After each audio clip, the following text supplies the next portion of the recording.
So Renee made a great comment yesterday about MAD, starting first and foremost with craft. And so this is my craft.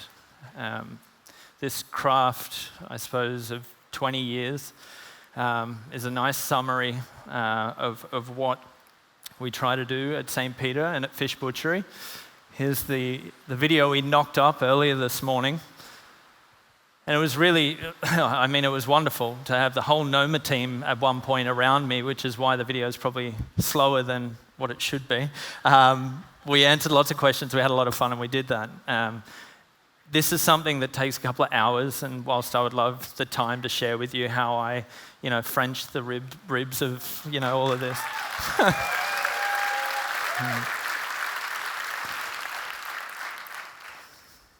Then it's nice to just share it with you.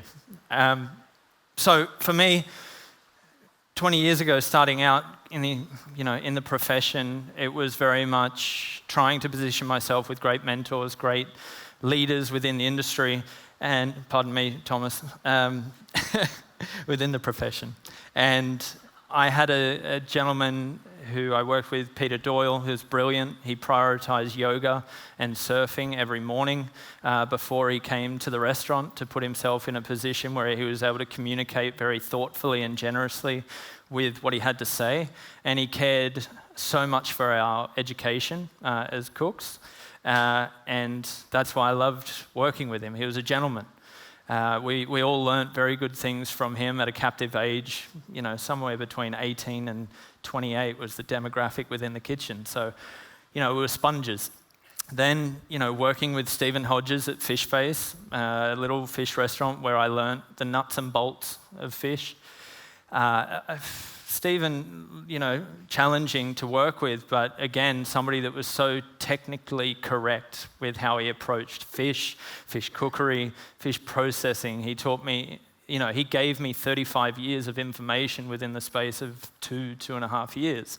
And I feel very grateful that he, could do that with me, because there was a transient chef that moved through those doors seeking the party rather than maybe, the education. And then had the great fortune of working with Heston and being in the kitchen with Heston at the Fat Duck and having the privilege of every Thursday him coming and issuing the work and then checking the work was something that I'll always remember and cherish, I suppose. The thing that I learnt the most from him was he always positioned himself in the room where he was able to contribute what lit him up. And he was able to contribute things to the conversation that no one else could see. And he was comfortable with knowing that the chefs in the room with him were actually probably technically better cooks. And he was fine with that. And I think that was what I took away from that experience. Then, when I'm 26, we opened St. Peter, and you're drawing on all of this information. And the thing that you're trying to do at that age is obviously impress everyone. You're trying your best to put your best foot forward, make it all work, make the numbers add up. Julie and I are still independently owning and operating St. Peter and Fish Butchery, which we're incredibly proud of. And, St. Peter will be 10 next year. And, yeah.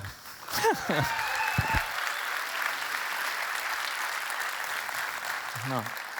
And I think the information that you've been given throughout your younger years and the information that you put into your own head, the books that you read, the hours late at night sharpening your knives and doing the blue-collar work that's required to get you to where you're at can only take you so far. And I think I got to a point just around when COVID hit where I was pulling at the thread, waiting for some more information to come down out of my head, and nothing came.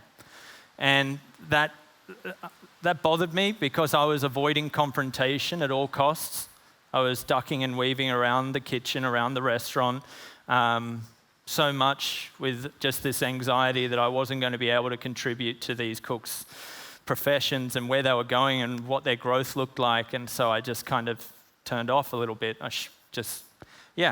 And so then I realized in that point of having not set foot into Fish Butchery for 6 weeks, because the anxiety had become too much to be able to deal with the confrontation of things that I just avoided for too long.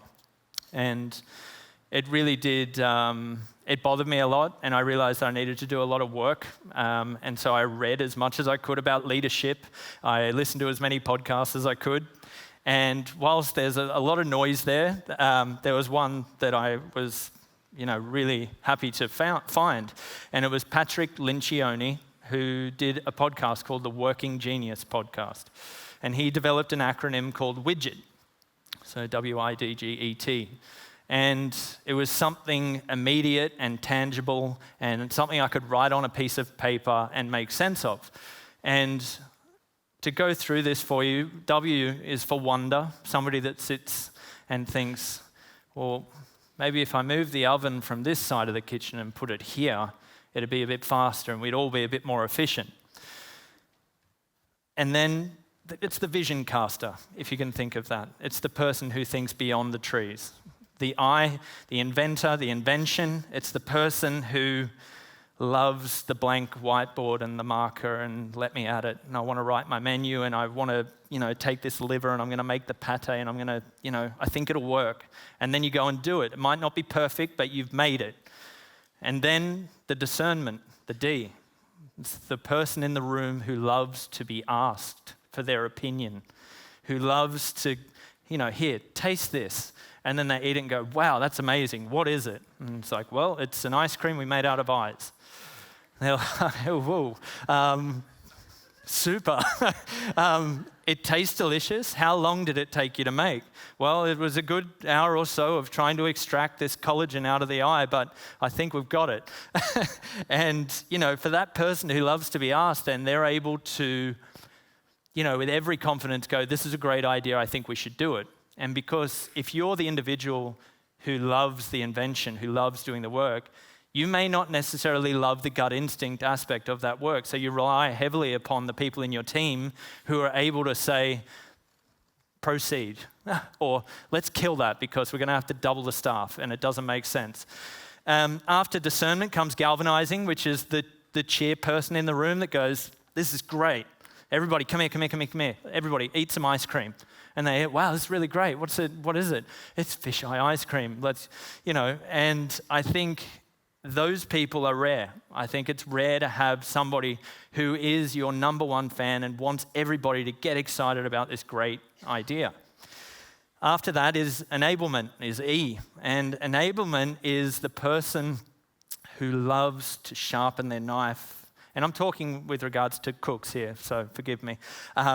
It's the person who loves to sharpen their knives. It's to chop the onions. It's to do it better than I did yesterday. And to, have your hands on it and do the work. And then finally, tenacity is the person who stands on the line, who expedites the food, walks it out into the dining room, puts the plates down, and does that last final element of service and says, here, we made this for you. And the immediate remuneration of that aspect of the work is the guest going, wow, this is unbelievable. And then your cup's full.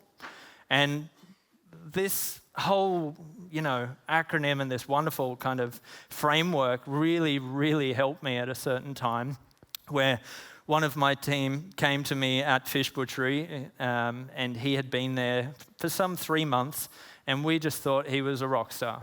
He was awesome. Sharper knives than everybody else, uniform that was pressed better than everybody else, just moved really well. And then he grabbed me and goes, Chef, can we have a coffee? And I'm like, great. Let's go fucking have a coffee. And we go and sit and we start talking. He goes, Chef, I'm gonna finish up. I said, okay, well, what happened? We all think you're great, you're doing great. What is it?